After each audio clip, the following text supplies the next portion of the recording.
You're listening to the Assembly Call IU podcast and postgame show, the place where Indiana fans across the globe hang out online after every IU basketball game. Join us for our live broadcasts on Thursday nights and immediately following every IU game at our website, assemblycall.com. That's assemblycall.com. Hey, the IU Illinois postgame show is coming right up, but first, a quick word from our sponsor, SeatGeek. As you know, getting tickets online can be far too complicated. There are hundreds of sites and varying levels of reliability, and that makes it hard to know who to trust. But that's why SeatGeek is the way to go. SeatGeek pulls millions of tickets into one place so you can easily find the seats you want for a price you're willing to pay. There's nothing quite like being there in person, and SeatGeek will get you closer to the action for a great value. SeatGeek is actually designed to make your ticket buying experience easier than ever. They search multiple ticket sites and grade every ticket based on value, so SeatGeek actually helps you identify the best seats that fit your budget immediately, at a glance, whether you're using the app, whether you go to the website, whatever you're doing. And every purchase is fully guaranteed, so you can shop for tickets on SeatGeek with confidence. Maybe you want to go see Romeo during his first and only go-around in Big Ten play. Well, probably his only go-around in Big Ten play. Or you want to see Juwan Morgan during his last go-around in Big Ten play. SeatGeek is the place to go. If you're looking for tickets in Bloomington or at an opposing venue, they've got tickets to every IU game there and at great prices. I use the SeatGeek app. I have it on my phone. It's what I use for concert and sports tickets. That's why I can confidently recommend it to you. So give SeatGeek a try. And best of all, because you listen to the Assembly Call, you get $10 off your first SeatGeek purchase. So download the SeatGeek app, enter the promo code ASSEMBLY today. That's promo code ASSEMBLY for $10 off your first SeatGeek purchase. SeatGeek, life's an event. We have the tickets. And now, here's the IU Illinois postgame show.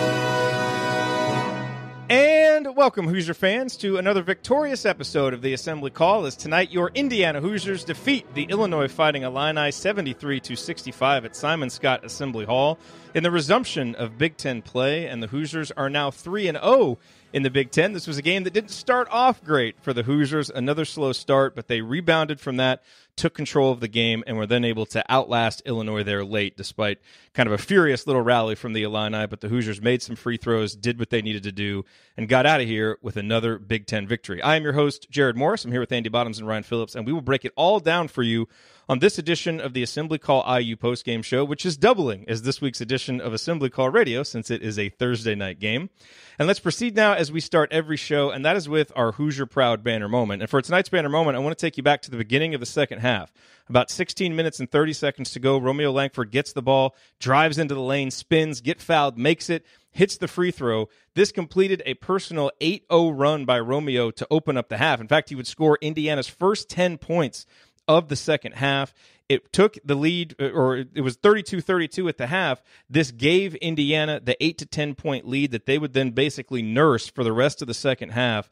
And really, Romeo kind of put it all on display in the second half. He was driving to the lane, was drawing contact, getting fouled, made a three-pointer, ends up scoring a career-high, I believe, 28 points in a game where, in the first half, when the offense was really struggling, part of what got the Hoosiers back into the game was just giving it to Romeo and letting him go. And that was never more apparent than at the start of the second half, when he just put Indiana on his back offensively, gave Indiana that big lead, and we will obviously talk about that a lot more as we go through this show. One of Romeo's most impressive performances as a Hoosier on a night when, without Rob Finney and with some other backcourt guys kind of struggling to get into the flow of the game, Indiana really needed someone to step up, and Romeo was primed and ready to do so, and all of those points were very important. All right, tonight's Hoosier Proud banner moment brought to you, as always, by Hoosier Proud and Home Field. At homefieldapparel.com, you will find the comfiest and most unique licensed IU apparel anywhere. I've told you about the Tri-Blend sweatshirt and the old IU Bison logo that I love, but they also have many other sweatshirts and T-shirts with old IU logos that you can't find anywhere else. And at HoosierProud.com, you can still find great State of Indiana-themed apparel while sending 10% of your purchase to causes around Indiana like the Julian Center for Empowering Survivors of Domestic Abuse. Both brands were started by an IU grad, and all Hoosier Proud and Home Field apparel is designed and printed out of Indianapolis. Find the perfect gift for the IU fan or the Indiana resident in your life at Home Field Apparel and HoosierProud.com, or get something for yourself. Get a brother, get some coupons. And don't forget to use the promo code ASSEMBLY at checkout for 15% off your order on either site. That's promo code ASSEMBLY at HoosierProud.com and HomeFieldApparel.com. All right, it is time to move the ball, find the open man, and get some thoughts from the rest of our team. And let's start with Andy Bottoms, your Bottoms line on tonight's IU victory. Well, kudos to the officials for getting this one in just a shade under a 2.5 hour game. So well done on that tonight, fellas. I thought things really turned for IU in that section that you mentioned. They had settled for a lot of threes during that stretch in the beginning of the first half.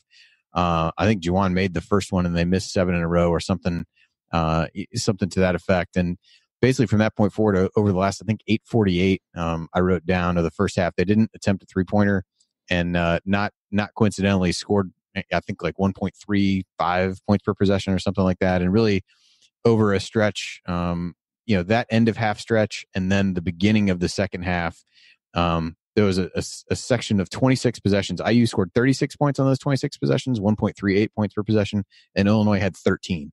So that was really the turning point where IU really took control. Did not think IU played well at the beginning, and then a little bit looked that way at the end. Although some of that was Illinois just hurling the ball at the basket and a few of them going in. But another sluggish start. I thought they really missed Rob Finney. And just kind of the steadying, influence that he's been at the point guard position, where there were some times they just needed to really settle in, understand what they were doing when they were playing well. I thought there were stretches where they didn't do that. But overall, 3-0 in the Big Ten, this was a game you couldn't afford to lose heading into a really tough stretch where you're playing a lot of road games. So in the sense that they got the result that they needed, a good thing, but I think, still a few things to clean up for sure. And now it's time for Ryan's rant. Ryan, what's on your mind? You're muted. Of course I am. A joy for all the listeners. Yeah, I was going to say, thank you. You guys must be really happy about that. First off, I want to thank Jerod for sending me 2 sweatshirts for Christmas. One is the original Assembly Call logo sweatshirt, and the other was the Bison sweatshirt that he talked about in the intro. Love them both. They're actually being washed right now, so I can. This is the original Assembly Call sweatshirt, the very first one that was made, and I'm thinking I might bring it when we do our meetup this year, and we'll wash it, clean it, and we'll give it away to a listener if you want to have it. It's falling you apart. You think someone wants your old sweatshirt? Why not? It's the original. We can all autograph it, and they can. Only Ryan would think his old ratty sweatshirt is some kind of collector's item for a listener. I will see people in the comments if they want it, washed and clean, totally. Symbol of the show. Or I could just frame it, put it up here or something, behind me. Or we could talk about the game. We could do that. What I will say is you guys are talking about how it was a slow start, and I agree. It was a slow start. I will say, though, the offense, they were scoring points, though, which is new in their slow starts. Their slow starts have usually been give up 14 points and score 4 or something. They were really in it as far as scoring points. They wound up kind of slowing down. I believe at one point it was 25-15 or 23-13, something like that. And it just felt like they were off. But again, as we've seen with this team, they bounced back. I think a lot of that was just coming back after a long layoff and getting back on the court. They kind of started slow for that. I know you, Jerod, had said that Archie Miller said he thought they'd start slow, and guess what? The man knows his team. They did. It also was them having to figure out how to survive without their starting point guard. And Devonte Green, I thought, did some good things in this game, but I thought also did some very bad things in this game, as we've come to expect from Devonte. He's just took some bad shots, had 4 turnovers. But in general, if I'm looking at the overall, I thought this was a very positive game for IU because of how good the defense was for most of it. As Andy said, Illinois made a run at the end. A couple of the shots they made, you'll take that every day of the week. If they're going to make those shots, and those are shots they're going to take, that's fine. Some bounces went their way late, and they were able to get some putbacks and things like that. But in general, I thought IU really controlled the second half completely and played very well. Really the end of the first half through the second half. So really the last 30 minutes of the game, 25 minutes of the game, IU I thought owned the game. And were a couple, made free throws from really blowing this open at one point. And so I thought it was a solid game to return from, particularly no students on campus. The atmosphere isn't what it's going to be in a week or two. And I thought seeing Romeo Langford come off that layoff and really play like a team leader and play like a guy you can rely on, something I think we've seen this year, but it was never more clear than it was tonight. Really a solid win for Indiana and gets you to 3-0 in the Big Ten. And now you've kind of got a little bit of a cushion to play with over these next few weeks. They had to win this game. They absolutely had to. We said we'd really like them to win their first 3 in conference when this started out. They've done that. They've accomplished what they needed to accomplish. Now it gets tougher. We'll see how they handle these pressure situations coming up over the next few weeks, but they've really put themselves in a solid situation where you can have a loss and it not kill your chances to be in that top section of the Big Ten. Yeah, and look, this team may just not be cut out for, dominating an opponent, especially at the Big Ten level. Because if you were going to do it, this was going to be, one of your opportunities to do it. And this was probably a little bit closer than maybe some IU fans wanted. Although, without Rob Finney, this game kind of went like I thought it would, for the most part. I mean, Indiana really struggled with Illinois' pressure early on. But, I want to talk about what we saw from Indiana offensively, because I think what we saw tonight may be what we'll start to see more of as we move forward this season, and that is playing through Romeo Langford. You saw early in the first half, he got the ball at the top of the key one time and kind of subtly, called Juwan Morgan over for a ball screen. And we saw a lot more ball screens for Romeo. We saw a lot. I mean, basically, he started out the second half just playing the point guard. And he was just taking it, and, the lanes were open for him, so he was taking it all the way to the basket. 28 points, 6 rebounds, 3 assists, as I mentioned off the top, Andy. But, we saw this at times in the Penn State game. We saw it certainly at the end of the Northwestern game, that when kind of the chips were down and nothing was really working offensively, and, it wasn't necessarily a matchup where you could just dump it down to Juwan every single time. It was, let's give it to Romeo and let him go to work. And I have to think, as we start to get into Big Ten play, we're going to start to see that more and more, especially with Rob out, because, at the end of the day right now, you can't count on Devonte and Al to be offensive creators. But Romeo is showing that that's a role that he's quite comfortable with.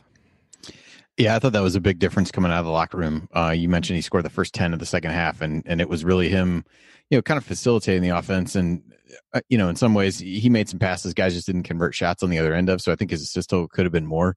But you also got the feeling that he could get to the basket really whenever he wanted to. And I think coaches saw that in the first half and really went that way. Was just making quicker decisions. I think one of the things with Devonte, at times you want to criticize him for playing too fast, which I think it sometimes is fair. But I also think that sometimes the over dribbling, then he's not making a quick decision. So it's kind of a weird mixture there, where in some ways you think he's trying to do too much and play too fast, but in other ways he's just not being decisive and saying, like, this is what I'm going to do. Versus Romeo was really decisive in those situations, just trying to get downhill and go toward the basket. So, I mean, part of that is Devontae's being asked to play in a way that isn't natural to him, and it's almost like you can see him thinking out there.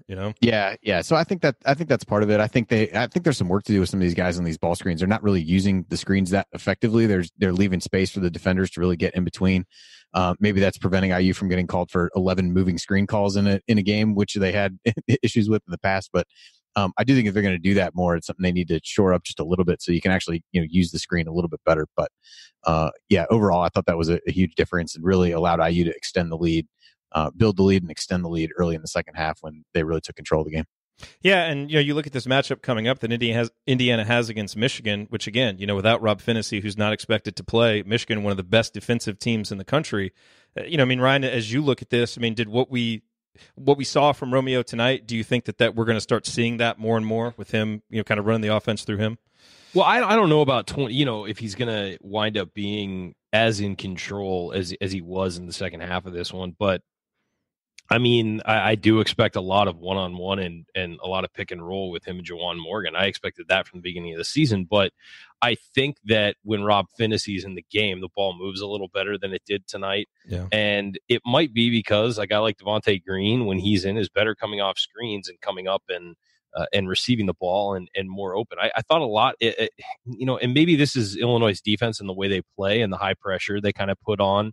They made it really difficult for guys who were receiving passes. It was not, there were not wide open guys. There were guys who were open, but they weren't wide open. And I think in a situation like that, you've got to come to the ball more. And IU's guys didn't. I thought a few of the turnovers we saw in this one from IU the turnover will go to the guy who threw the pass, but the guys who were receiving the pass weren't helping them out at all in a lot of situations. So I think that when it's a game like that, you have to do more one-on-one on the ball stuff, and you're not going to get as many assists, and you're not going to move the ball as well when the pass receivers are covered more tightly than usual. So I think in this game you had a lot of things where it was going to be Romeo going one-on-one or Romeo getting a pick and roll, pick and pop situation from his teammates.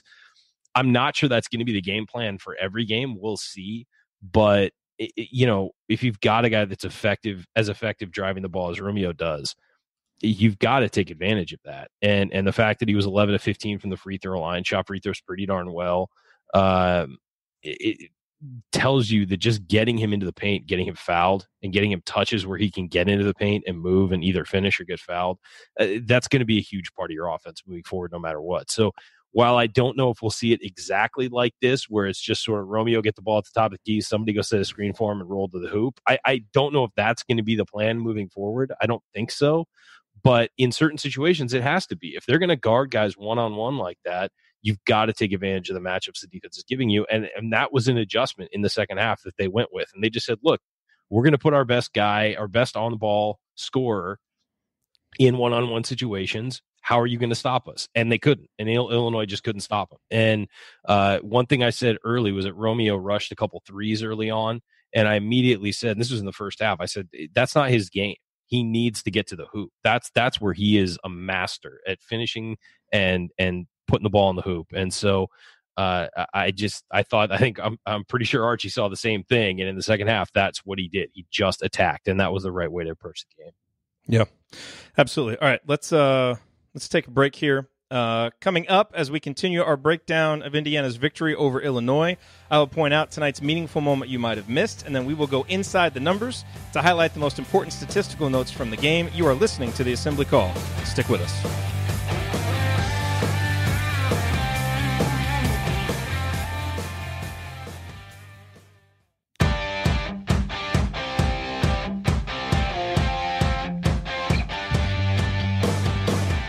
You are listening to the Assembly Call IU postgame show. I'm Jerod Morris here with Andy Bottoms and Ryan Phillips, and we are breaking down Indiana's 8-point victory over the Illinois Fighting Illini as Big Ten play reopened in Bloomington tonight. It is now time for tonight's meaningful moment that you might have missed. I'll take you back to the first half for this one. With 4.5 minutes to go in the first half, Illinois still had the lead. It was 27-19, and while our defense had improved, we had forced a couple of shot clock violations, really started to look more engaged on the defensive end than we did early on. We hadn't really been able to cut into their lead yet, and there was a particular sequence that really kind of got that going. Romeo got it on the left wing. Again, the offensive surges really seemed to start with Romeo. He drove, absorbed contact, scored. There was no foul call, but he was still able to score. He got back on defense, then got a block on the other end, and quickly the ball went up the court. Devonte took it, scored in the lane.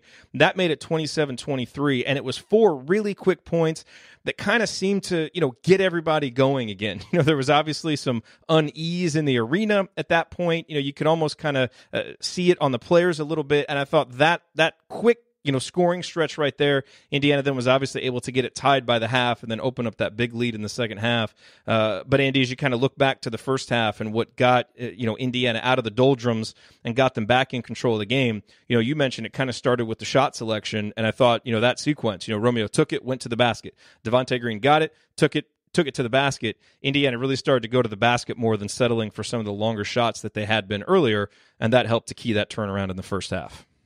Yeah, that end run there of the half was really important because just a few possessions later, Illinois makes a 3, pushed the lead back up to, I want to say 5 at that point, and then IU scored on every possession. Devonte had scored off a nice back cut. Al got a layup. Romeo went to the line, made one, and then Justin Smith had that putback. So, that putback, by the way, was awesome. Kudos to Justin. It was awesome. Everybody else stopped playing, and he kept playing. He played well tonight, by the way. We got to talk about that. Yeah, I agree. I just thought that was a case where it's like, sometimes you see teams make these little like mini runs to try to do it. Other team hits a shot to kind of stem the tide, and that momentum dies down. But even when Illinois made that 3, I thought that was a big one where they had a nice cut to Devonte that got that going. They outscored him 7-2 the remainder of the half and tied it up, and that really propelled them into the second half. And I think as we talked about, that was really that aggressiveness of really trying to attack the basket got them to the free throw line, where they shot a little bit better for a while, though till down the stretch. I don't know if it was tired legs with really playing, essentially 5 or 6, or really maybe 6 guys, I guess. I thought the legs looked a little weary there at the end, where they split, a lot of free throws toward the end. But really, up until that point, I thought they'd shot pretty well from the free throw line. So I thought that was another, positive. Just that attacking mentality, getting to the basket, it enabled them to get in foul trouble, and they actually converted for the most part. I mean, they ended up at 18 of 27, or no, 25 of 35 from the line for the game, 18 of 27 in the second half. But I think they missed, probably 4 down the stretch that they, split and things like that. So overall, a positive. But I agree that stretch was really important because it was, really got them the momentum going into the break. And tonight's meaningful moment you might have missed, brought to you by our friends and the IU fans at Comfort Option. You've heard me explain how Comfort Option's revolutionary mattress store-to-your-door service works. It is amazing, which is why if you live in Indy or Bloomington, you really need to check it out and schedule a free in-home visit. But Comfort Option can help you improve your sleep no matter where in the U.S. you live. And they do this with their Alpha mattress, which they ship direct, cutting out the middleman and saving you money. And get this, they recently extended their 30-90 satisfaction guarantee to the Alpha mattress. It used to just be for the in-home service, but now on any Alpha mattress you order, they give you 30 days to try it, and if you don't like it, they'll take the next 90 days to reconstruct it to your satisfaction. Still don't like it? They'll take it back and refund your money.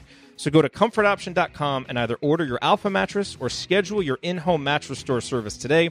And when you do it, use the promo code ASSEMBLY to get $50 off your purchase. You will also be helping to support the Assembly Call when you do that. So again, comfortoption.com and the promo code ASSEMBLY for $50 off.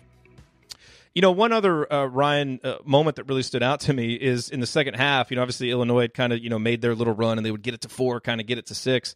And there was a great little transition play by Indiana that pushed the lead back out to 66-58. Juwan got it, passed the ball up to Romeo. He got it to Justin Smith. It was almost a charge, but he hit the layup. And this was meaningful for a couple of reasons. Number one, we actually scored in transition, which is not something that we do very often. And in fact, our ability in transition is really starting to become a concern. The last time I checked, we were in the 22nd percentile in points per possession and transition opportunities. I can't imagine that's gotten better, but at least we scored on that one because it was important. And I thought, Ryan, it was indicative of, the way that Justin Smith was able to be opportunistic tonight. He had 8 points. He was 4 or 5 from the field. He didn't force anything. He kind of took the shots that the game gave to him or that he created through his hustle. He had 6 offensive rebounds and, to go along with 3 blocks and 1 steal. And I just thought tonight, he kind of did what we've been hoping he would do, really focus on playing defense, being disruptive defensively, getting on the glass, and hustling his way into points without trying to force it off the dribble. So I know his numbers won't jump out in the box score, but I was really impressed with what we saw from him tonight.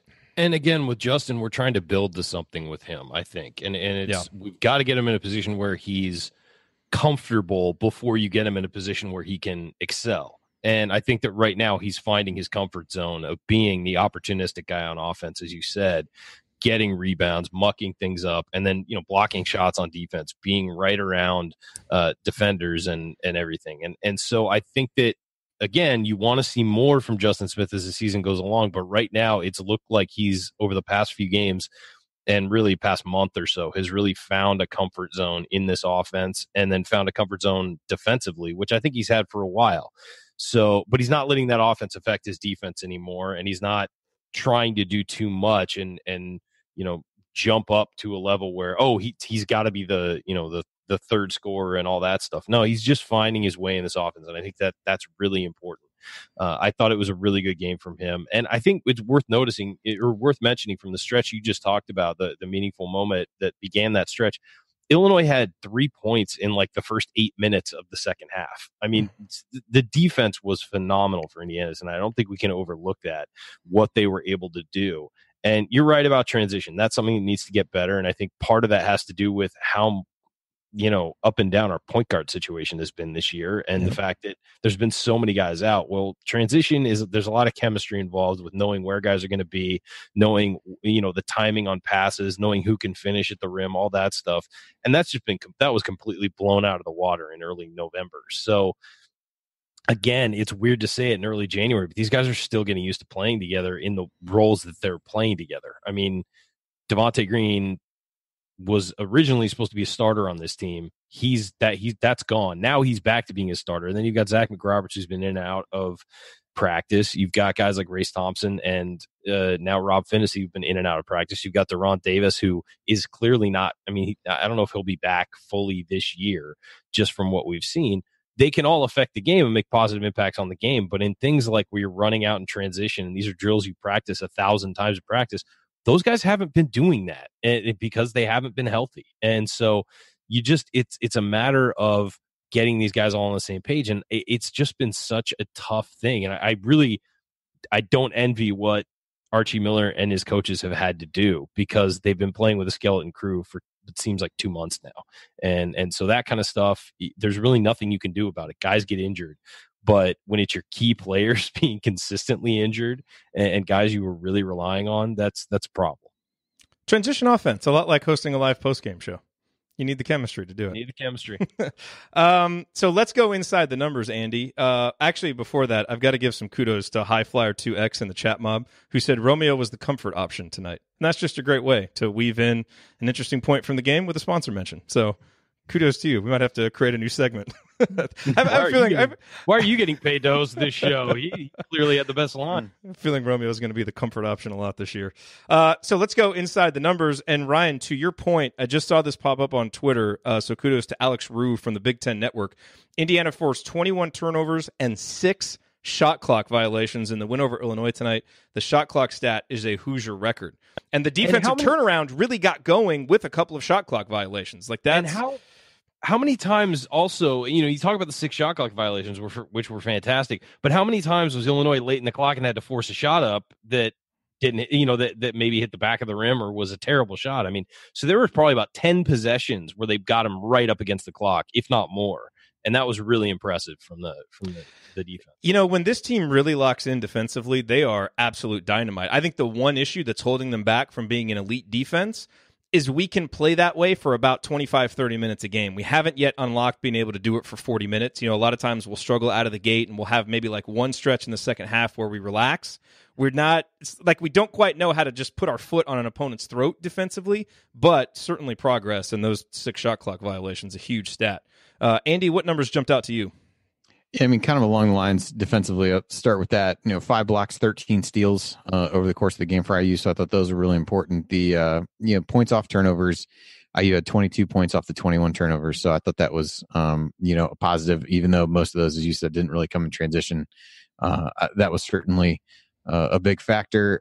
The assist number was really low. There was a lot of one-on-one action. We talked about that a lot with Romeo, and in some cases I think that's what the defense gives you. I thought early in the game that was a function of IU not really moving the ball very well and really kind of sticking with Devonte in a number of cases, but they did a little bit better than that second half. I think had 6 assists in the second half, but again, I think that was somewhat a function of the game itself. This game will certainly do wonders for IU's free throw rate: 35 free throw attempts, 48 field goal attempts, so that will that'll jump up there pretty good. And as we said, they hit over 70%. Romeo is 11 of 15. So, that's a positive number as you look through it there. And I think the other thing is you really had 6 guys play, you only had 6 guys play over 6 minutes. And part of that, I think, is a function of Rob Finney being out, obviously, with Deron Davis and Evan Fitzner. Davis plays 5 minutes. I thought gave some good minutes in the second half. I think rolled his ankle. He didn't look like he was moving all that well. Yeah, he stepped on someone's foot, it looked like. Well, when the guy was dragging him to the ground, yes, I could see how he might have been. Was that not a hook and hold on the drag to the ground? Anyway, so no, but I thought he gave some good minutes. Fitzner had 6 minutes, didn't do much. Measy got in for a couple minutes. So I just thought, and I mentioned this earlier, I thought a little bit the depth was, why maybe to your point, Jerod, the defense, couldn't quite sustain itself through the end of the game as they let up a little bit. You just had a lot of guys who had played a ton of minutes. But I did think individually, I thought, McRoberts got back to doing some more of the hustle kinds of things that he is used to. Missed both shots that he took, but, played 24 minutes. So it was a good boost to have him back. But I mean, and to go back to the depth, only 5 bench points, and those all came from Durham. So depth issue kind of rearing its head a little bit there, but those are numbers that stood out to me. I don't know if there's anything else you saw. Well, I'll just say, in terms of McRoberts, another meaningful moment you might have missed, there was a play where he really hustled after a loose ball and forced a turnover kind of in the middle of the first half when Illinois was still controlling the game. And Indiana's defensive turnaround happened pretty soon after that, and I think, it's, leave it to the guy who has the bad back, who's toughing it out, to kind of lead the way with hustle, but that's what Zach McRoberts does. I think one thing you're noticing, if you watch him closely defensively, he's really struggling to change direction. So when guys get him going one direction and then cut the other way, they can shake him. Outside of that, I thought he was much more solid defensively, and he was active. He forced steals. And good thing he did, because we needed someone to step up off the bench, especially when Al Durham got his fourth foul. McRoberts plays 24 minutes off the bench. Those were key minutes. And he's not going to bring you much offensively, but to your point, Andy, he did more Zach McRoberts things tonight that help you win a game like this. And we'll talk about the bench in the next segment a little bit more. Ryan, what other numbers jumped out to you? Well, I think it was the free throws, 25 at 35. But I thought that they closed well in the second half, hitting, I think, what was it in the second half? 18 of 27. I know 66% isn't great, but they, as Andy said, some guys look tired when they hit the line late, and I think there were some late misses that they'd like to have back. But in general, I thought they made their free throws when they needed to and kept the score a distance. But also just the fact that they were able to get 35, that tells me they were attacking the hoop. They were attacking the ball. They were going after the ball, because it was a rare time they shot under 50% from the field, this year. Most of that was because early in the first half they missed a lot of shots, but they wound up 11 to 22 in the second half, shooting 50%. So it just tells me that they were attacking, and maybe they weren't hitting. I mean, I know Romeo's going to see that one in his nightmares, but he had a bunny late, wide open, and just missed it. But they were getting that kind of shot all night, and instead of maybe taking the easy way out and just launching threes, they really reined that in and only took 4 in the second half and really attacked the post and really attacked the paint. And we've seen all year, when they do that, they're very good. And it tells me with the free throw numbers, that's what they were doing. And that's why their shooting percentage went up in the second half. One more interesting stat: Illinois only 10 points off turnovers, and Indiana turned it over 15 times. So that really shows you that Indiana did a good job of limiting the damage that some of their turnovers created. All right, coming up here on the Assembly Call, we continue our breakdown of Indiana's victory over Illinois. We need to talk a little bit more about Juwan Morgan, talk about the bench and Indiana's struggles with depth. That is all coming up next here on the Assembly Call. Stick with us.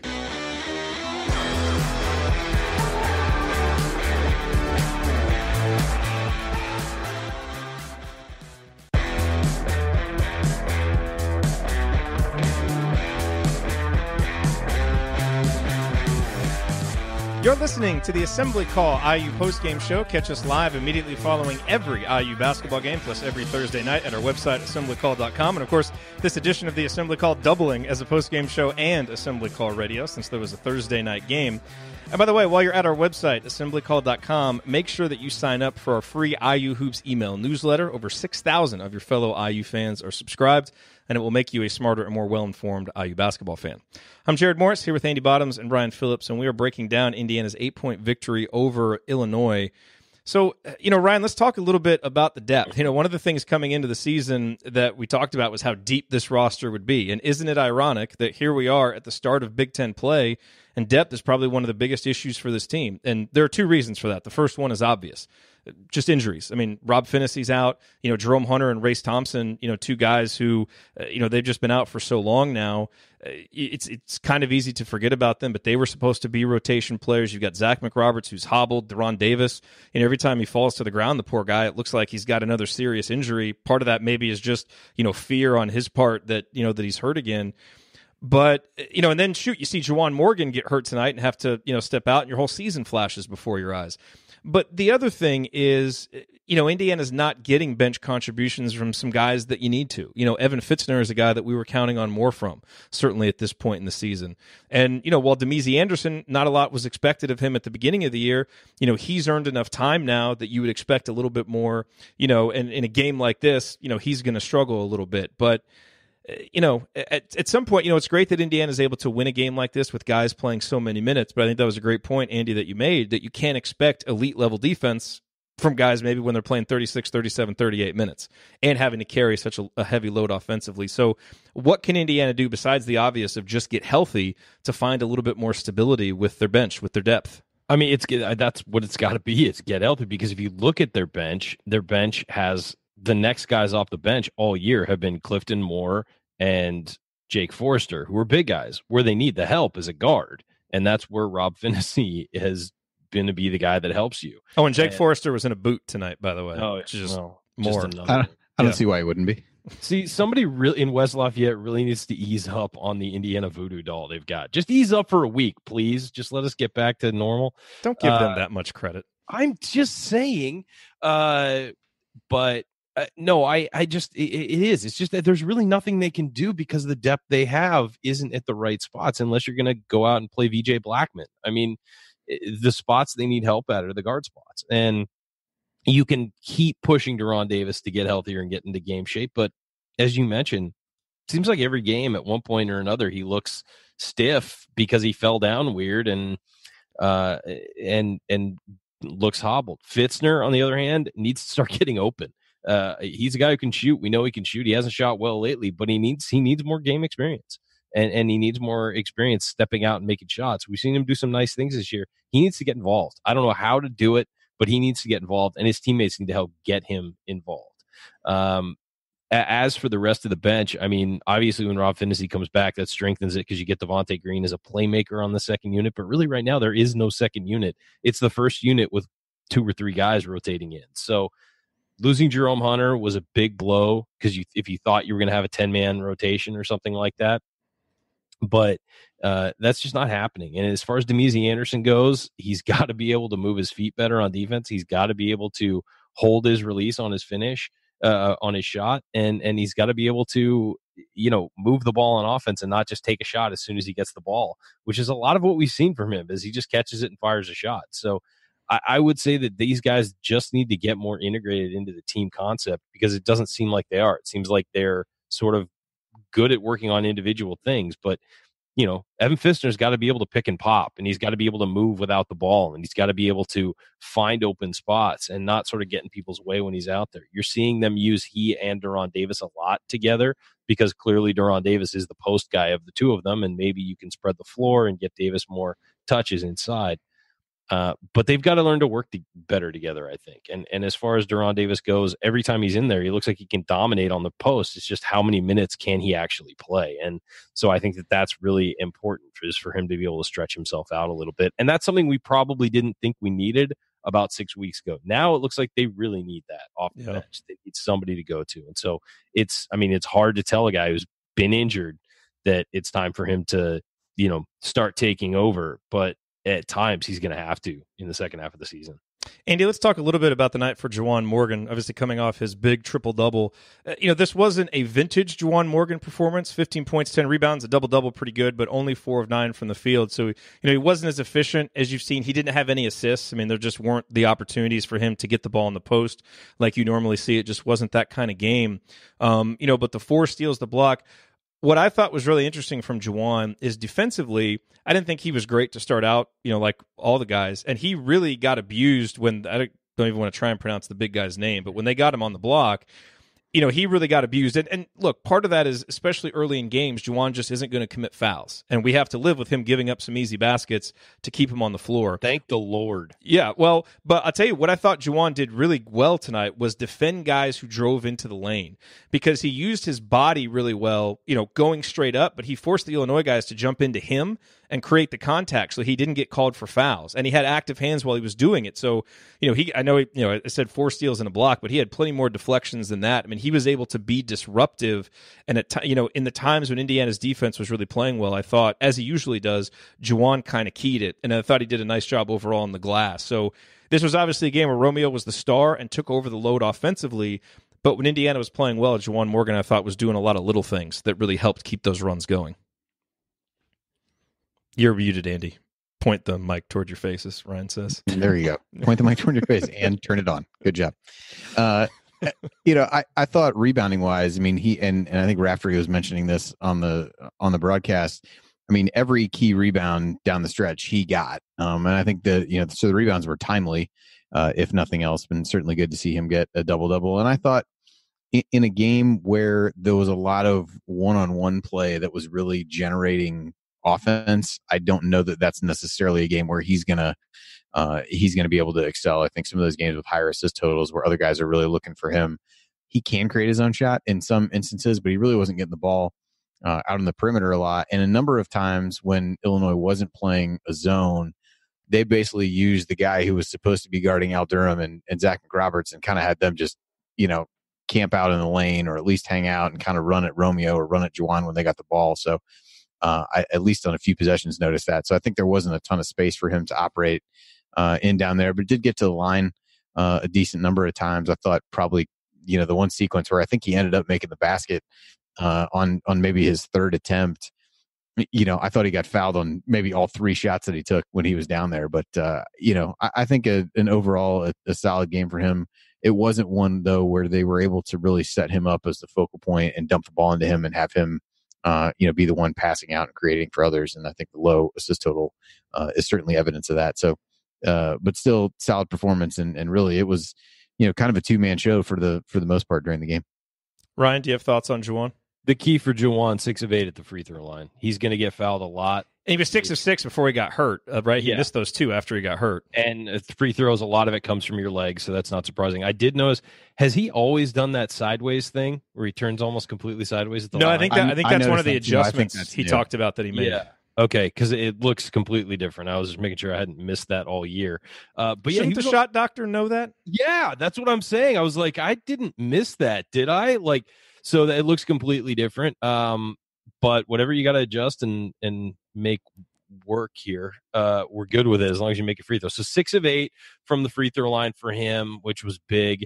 4 of 9 from the field, which is rare for him to be under 50%. But that was he made it work for him, and I thought he had some really nice plays. There were a couple where I thought a couple misses he had where I thought he got fouled. So and just didn't get called. The officials, to their credit, were letting a lot go, though. It was pretty even both ways. I didn't think that this was a terribly poorly officiated game, except for maybe they called too many fouls. But I think that a lot it was not lopsided one way or the other. I thought they were pretty. They were letting a lot go both ways. That's the highest praise you've ever given an official on the show. The highest praise I will ever give an official on this show. But that was amazing. But I mean, they're two teams who play aggressive defense, and they didn't call a lot because they just, it went both ways. But I thought that, Juwan had not an exceptional Juwan game as far as the offense goes. But you're right, all over the defensive side of the ball. His fingerprints were all over that.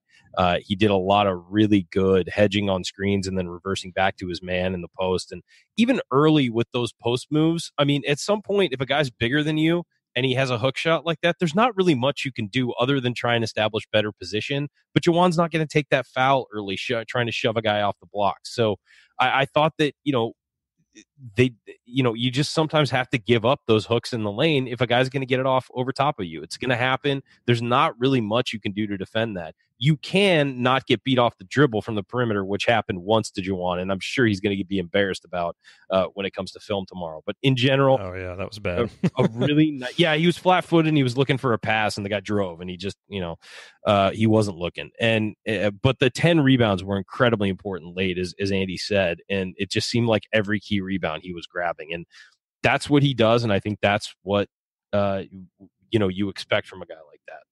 And Andy, let's close this segment talking about Devonte Green a little bit more, because one of the big storylines coming in was, no Rob Finney.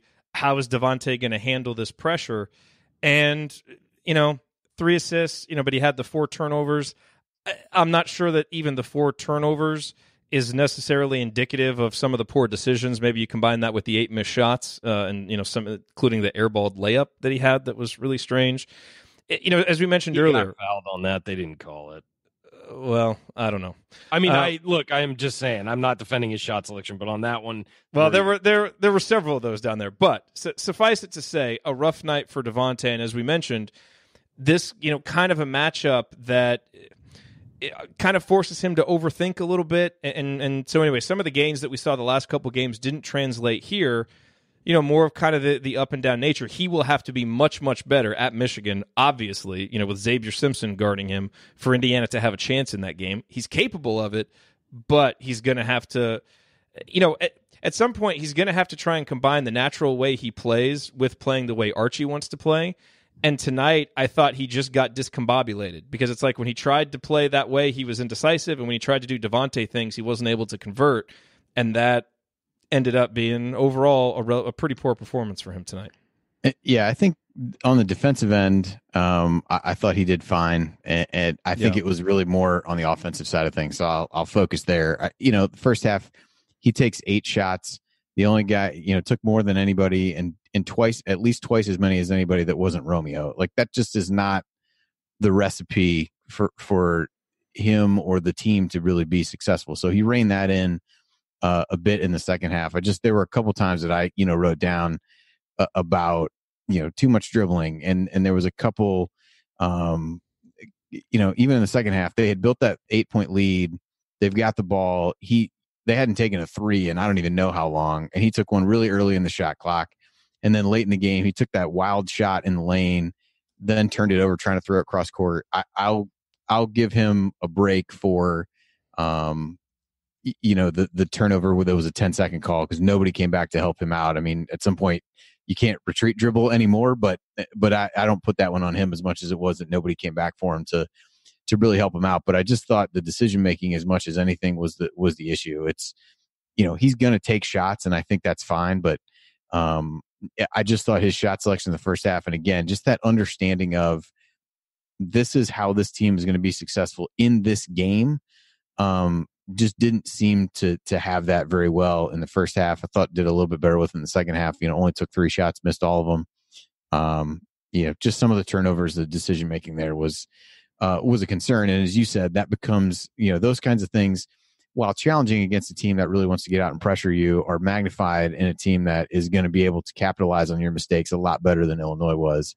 And so walking into a game with, Xavier Simpson and things like that, I think it'll be interesting to see, 1, how he responds, and 2, how much we see Romeo trying to initiate the offense, who's going to have, a challenging matchup with Charles Matthews of his own. So I'm not sure there's a great option in either of those scenarios, quite frankly, but it certainly doesn't make you feel any better about going into the Michigan game without Rob Finney. Not that you're going to feel that good to begin with, but certainly doesn't make you feel great heading into that, based on some of the decision making tonight. Ryan? Yeah, I think that it was an up and down game for Devonte, as we've seen all year. I thought he did some positive things. I thought he did some negative things. I thought defensively he was very good. I thought he was communicating well, and I thought he was kind of getting everybody set, and I thought he played high pressure defense on the perimeter. I thought he had a good game defensively. Offensively, you guys are right. It was a struggle, and a guy like Devonte, if he's going to take those shots, he's got to knock some of them down. I thought 2 of the shots in the lane he got fouled on, they didn't call. Again, they didn't call some stuff both ways. I can't really be too upset about it. But one of them was an airball teardrop that he absolutely got hammered on that they didn't call. And then another was a layup where he was in the lane and missed it, and I thought he got fouled as well. Again, that's going to happen. I mean, you can't, but I just think that it looks like he took worse shots than he did in some cases. In some cases, he did take bad shots, and a couple of the threes, he took one where he was wide open in the corner in the first half. You should take that, and he missed it. Second half, I agree. He took some shots that he shouldn't have taken. Both halves, really. And a guy like him, if he's gonna take those shots and he's gonna pull it and shoot a 3 quickly or something, you got to make it. You have to make that shot, or there's no defending it. If you feel like, hey, I'm confident I can knock this down, and you knock it down, we can't sit here on the postgame show and say anything about it, because if you knock it down, you should have taken that shot. So we learned that with Yogi. Exactly. I mean, because he would take shots. Again, he would take shots nobody else would take, and he would make it. I will say that a couple of things Devonte does, and again, it reminds me so much of Troy Williams. There's just things he does that other guys on the team don't do, like some of the passes he makes into the post that nobody else is willing to attempt. He had 2 great post feeds to Deron Davis that led to a couple buckets, or a bucket and a free throw. And nobody else can do that. Could have done that on this team. It is thread the pass through what he threaded it through to get to run those balls. But again, I think that our best opportunity, or our best situation with this team, is him playing off the ball when he's in, because then you don't get the long stretches of just dribbling and pounding it up and down. So maybe against Michigan, as Andy said, you have Romeo operating the offense from the top and Devonte running off screens and trying to be that. But again, Devonte being the point guard for 33 minutes, that's not what we expected this year. Yep. So he's doing something we didn't expect him to do. All right, coming up in our final segment, we hand out our game ball, hit any other storylines that we haven't hit yet, and then in last call, we will deliver our final thoughts on Indiana's victory over Illinois. That is next here on the Assembly Call. Stick with us.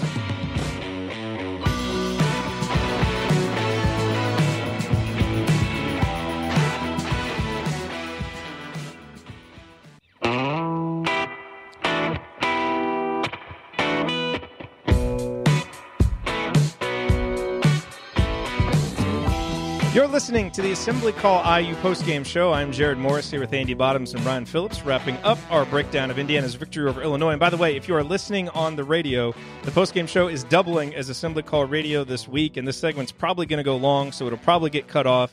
So if you want to hear the entire thing, you can go to assemblycall.com, listen to the podcast, or go to YouTube, and you can listen to the whole thing there as well. All right, gentlemen, this is the point in the show where we hand out our game balls coming into tonight. I believe Juwan has 4, Romeo has 4, Durham has 2, Rob has 1, Devonte has 1. Juwan might have 5. I'm not sure if I updated that, but either way, that's about what it is. I think tonight's do some pregame research, Jerod. Don't talk about pregame preparation to me. I think this is going to be pretty easy tonight. I think Romeo Langford is the pretty obvious choice for game ball tonight. That's who I'm giving mine to. Ryan, you going Romeo or are you going off the board? It's Romeo, 28 points, 6 rebounds, 3 assists, only 2 turnovers, 11 to 15 at the line, played 37 minutes. You got to give it to Romeo. There's no question on this one. This is a pretty easy one. Yep. Andy, just to confirm it. Yeah. Along the lines of Juwan's triple-double, that was an easy one to give it to him. This is an easy one to give it to Romeo. I thought he really led the turnaround, and his attacking the basket really set the tone for everybody during that key stretch we talked about earlier. So that's an easy one. Hey, surprise, surprise. Coach Tonsoni in the chat wants to give the game ball to Archie for giving the ball to Romeo. Fair point. This was kind of an interesting game for Archie because I thought obviously those adjustments were good. We also had some really bad possessions out of timeouts. There was the one where we got the shot clock violation out of a timeout. The play with Devonte that you mentioned, Andy, where he got the backcourt violation, that was out of a timeout. So not the crispness on the sets that we have sometimes seen from Indiana out of timeouts. But certainly Archie navigated Indiana's slow start, which he expected and predicted on the pregame show with Fish, and was able to make the adjustments Indiana needed to get the win that they needed to get. Let's use some of our extra time here in the game ball segment to talk a little bit about Al Durham, who we haven't talked a lot about. He didn't play as much as he otherwise would have because he picked up the 4 fouls. The thing that I liked from Al tonight is he went to the basket aggressively. He didn't take a 3. He didn't settle for any outside shots. He got fouled. He was able to get himself 6 free throws, knock down a couple important ones late. He's the most reliable free throw shooter on the team right now. He is. Well, and he finished through contact a couple of times down low too. And that's when he's playing at his best, he's going to the basket. He's kind of going north-south. This was a good game for that. And so I thought in some ways he struggled. The fouls, obviously, he didn't get any assists, all of that. But offensively, from a scoring perspective, we saw tonight from Al him kind of assuming the role that he needs to assume to be more effective, which is not just hanging around being a floor spacer. I mean, he's going to have to knock down some threes, but he's got to pick his spots and go to the hole because Romeo is obviously next level at it, but Al's pretty good at it too. And so I think we need to find opportunities for him to be able to do that, and he was able to find them tonight, and that was nice to see, Andy. Yeah, I thought I was interested to see how he would play tonight, particularly when they took Devonte off the floor. And I think the first time they did that in the first half, Illinois came out and pressed pretty immediately. And, we talked about some of those matchups with Al where he can struggle is where they get really physical with him. And I think that he ended up getting them called for a foul because it was basically like 2 guys mugging someone at some point once he crossed the timeline. But they really did try to get physical with him. I thought he responded a bit better, as you said, really went to the basket more. And I think, his arms are so long, he can make some, kind of make some angles happen going to the basket that you may not think are there in the way he can kind of, contort himself and, get the ball up on the rim. And so I thought, the free throw shooting was good and he certainly would have earned more playing time had he not gotten in foul trouble. So, that's a concern from a backcourt standpoint with the depth in its current situation. As we mentioned that, we talked about that with Juwan where he's too valuable to not have on the court. We're getting that way with some of these guys in the backcourt as well, where if these guys get in foul trouble, there's just not a lot of other places that you can turn. So luckily Zach was able to go and able to help out and pick up a little bit of the slack. But I thought a solid game for Al. And I think, continuing a relatively good, series of games for him where he's, being able to build up some confidence. I think when you look at guys like him and Justin Smith, I think these last handful of games have been really positive for them in terms of, being able to build their confidence heading into this difficult stretch coming up. Well, Andy, as we've talked about a lot, Indiana has some solid victories on their resume. Northwestern recently fell out of the top 50 in KenPom, but 5 victories for Indiana against teams that are in the top 50, top 51. They don't have kind of that big signature victory. They have an opportunity to get it on Sunday on the road at Michigan. currently ranked number 2 in the AP poll, number 5 in KenPom. They really started out just like gangbusters at the start of the season. Have not played quite as well in December, but still, this is going to be an immense challenge for Indiana, made even more difficult by Rob Finney not being there. And Archie confirmed in his post-game press conference tonight that Rob is not going to play in that game, although he said he's getting better. So, hopefully that's good news moving forward. But, we don't have a show between now and then, so maybe give us your brief, 90-second, 2-minute scouting report on the Wolverines and their magician of a head coach.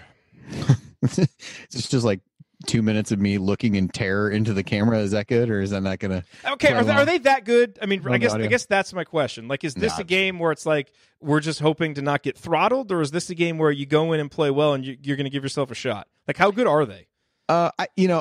It's a little bit tough to say. I know Galen has mentioned he thinks they've been a little bit, overhyped compared to, maybe what they've actually accomplished. I think they were. I didn't obviously watch their game against Penn State tonight, but it sounded like they were a little bit sluggish coming out of that 1-13 at home, and fared pretty well there. So I do think they're very good. I think that the challenge is they're a very tough team to defend because of how good John Beilein is. And now that they've, added the fact that they're, second in the nation in adjusted defensive efficiency, it becomes, that much trickier. And I think that really is the question for me is scoring. I think IU's defense has been pretty solid regardless of the opponent, over the course of the season. Michigan doesn't turn the ball over a whole lot. But they also, don't really hit the offensive glass. Don't get to the free throw line a ton. And so if IU can play well defensively, taking away 3-point shots, I think that's, a positive on that end of the floor. I think the challenge is for IU, who has looked discombobulated at times on offense, and certainly there's not a ton of conference games to look at, but they're 11th in conference games in offensive efficiency. That is my main concern, especially without Finney going into that game to kind of steady things against what's going to be a lot of pressure. So. The good thing is the thing that Michigan does worst on defense is forced turnovers. So that's probably the thing that IU fans would worry about the most. So maybe something to be said there, but they don't put teams on the line. They're third, as I look at this now, in free throw rate, and 12th in effective field goal defense. So that is really probably the main reason to be concerned. It's just, I think we've seen enough from IU where they go through these lulls offensively that's the part that concerns me, more so than slowing down Michigan. So I'm sure they'll come out and hit 10 threes now, and I'll regret ever saying that. But I do think they can hang around. I think it's a tough spot to win, but I also think it's a game where really nothing is expected of you. So in contrast to a game like tonight against Illinois, where the pressure is 100% on you to go out and beat a team that's been reeling, there's really no pressure on you to win the game. Certainly we know from Archie that's not something that he's going to want to say, but but there's no pressure, no real expectation on IU to win the game, I think, based on a lot of factors. So maybe they can come in and play a little bit looser than they might normally, and see what happens from there. Coach in the chat said he had Michigan on tonight on a separate screen, called them good but beatable. And there's a whole bunch of Chrysler Arena trash talk going on in the chat, describing it as a tomb and a mausoleum. So, well, if it's anything like what Maryland looked like last night, there were not a lot of people there. All right. Now, my question for you, Ryan, is this game is on Sunday. It's at 4:30 Eastern time. Is this a good time for a basketball game or a bad time? Like, can we? It's fine. it's fine, Jerod. It's perfectly fine. No, I think a noon or 1 o'clock start sucks, but 4 p.m. if that's when it is, that's fine. The game that we're going to, IU Michigan State in March, is a noon start. Oh, I'm well aware. The hangover will not have worn off. Who will be more sluggish to start the game, Indiana or us? Oh, me. I think it's the answer is me. But you'll oversleep and show up at 3 o'clock, so it's probably. Okay. Yeah. I'll show up for the second half. That's all you really need to see anyway, right? It's like the NBA.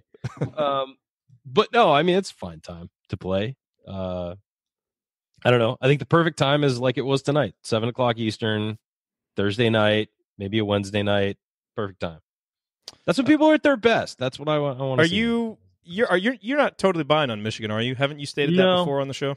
No, I think they're good. I certainly think they're good. I think Beilein's a fantastic coach. I just look at that team and I think it might be a team that peaks early and struggles down the stretch. I like some of the players on their team. I really like how they play.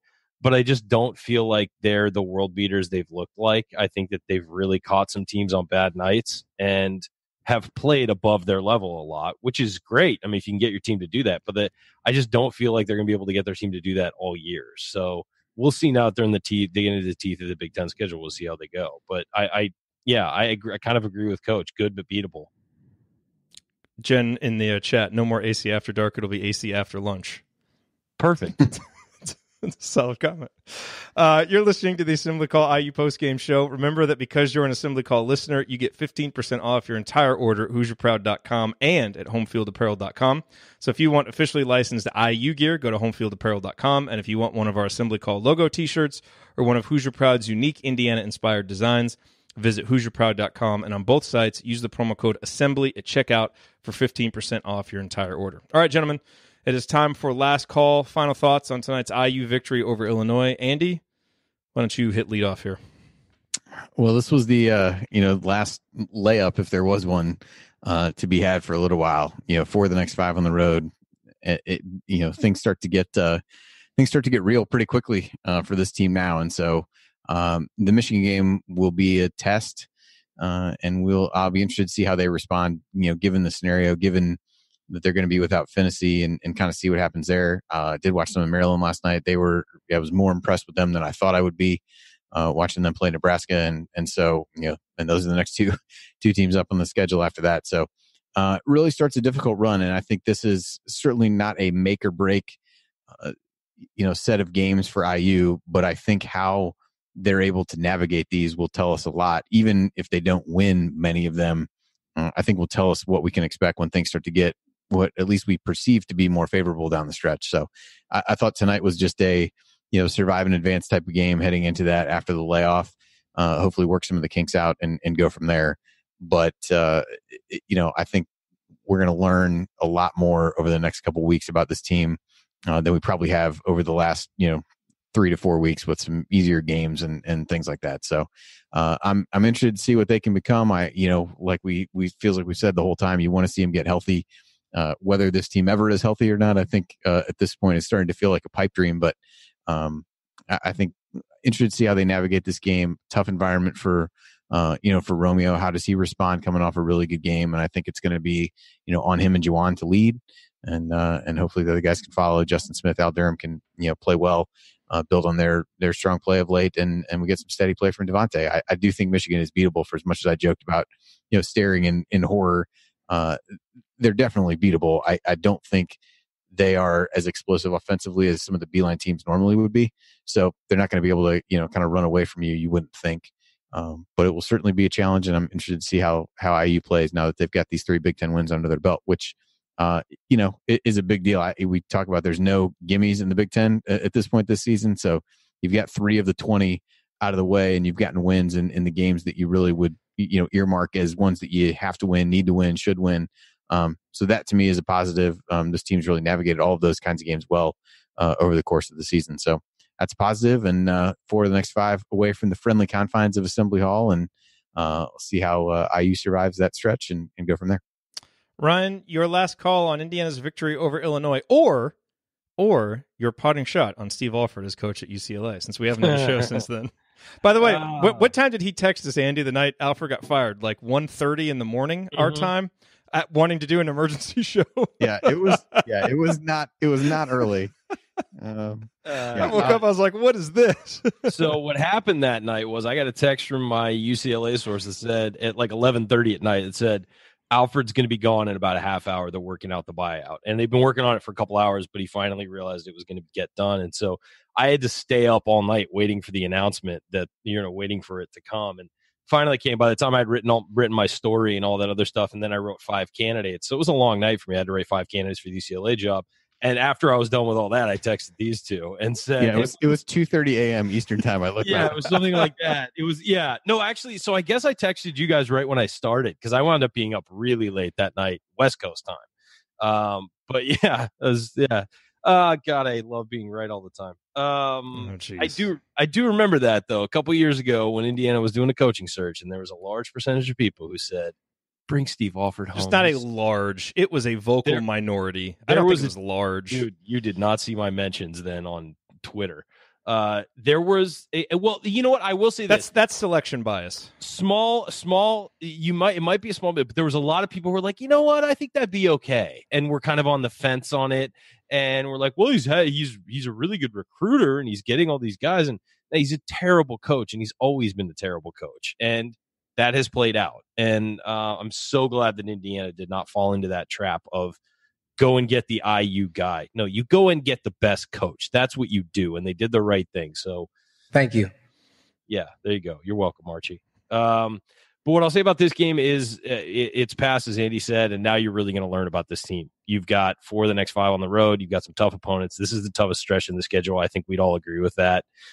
And, top to bottom, that from the beginning of the year on, this was the toughest stretch. We looked at it at the beginning of the year and thought, okay, yeah, we're going to learn something about this team. And that's what we're going to do over the next couple games. So happy fun time is over. It's time for the nitty gritty. And this is where it's going to get real for this team. So we'll see what happens over the next couple weeks, but this team's got to get healthy and they got to play well. And I think it might be a point if they're already saying Finney isn't going to play against Michigan. Maybe they're even looking past that to say, look, we're going to give our best shot to Michigan, but we're gearing up for the games after that we think we really can and need to win.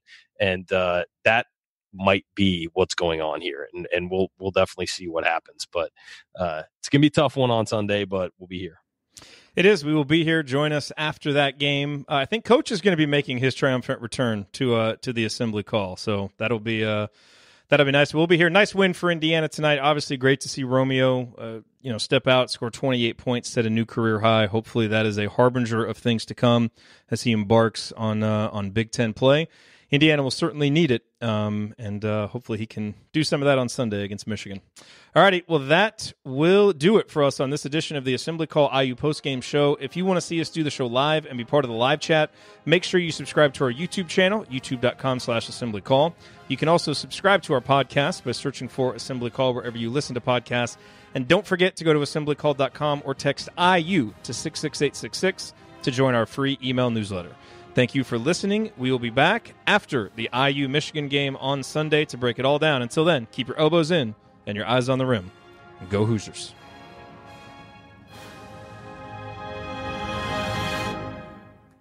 Thank everybody for coming out. All right, I got to get out of here, folks. Thank you. Thank you for being here and for listening to this episode of the Assembly Call. We appreciate it. And we really do rely on the support of audience members like you to keep our show going and to keep growing. And so we have set up a page on our website at assemblycall.com/support that lists 5 ways that you can support the Assembly Call. And we encourage you to choose whichever method is the easiest and most convenient for you. One of the methods is donating, and so many of you have donated, and we appreciate it so much.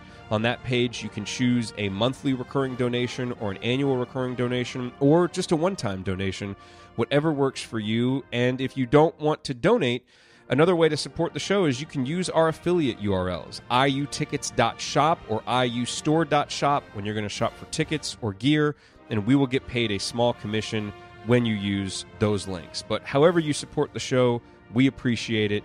Thank you.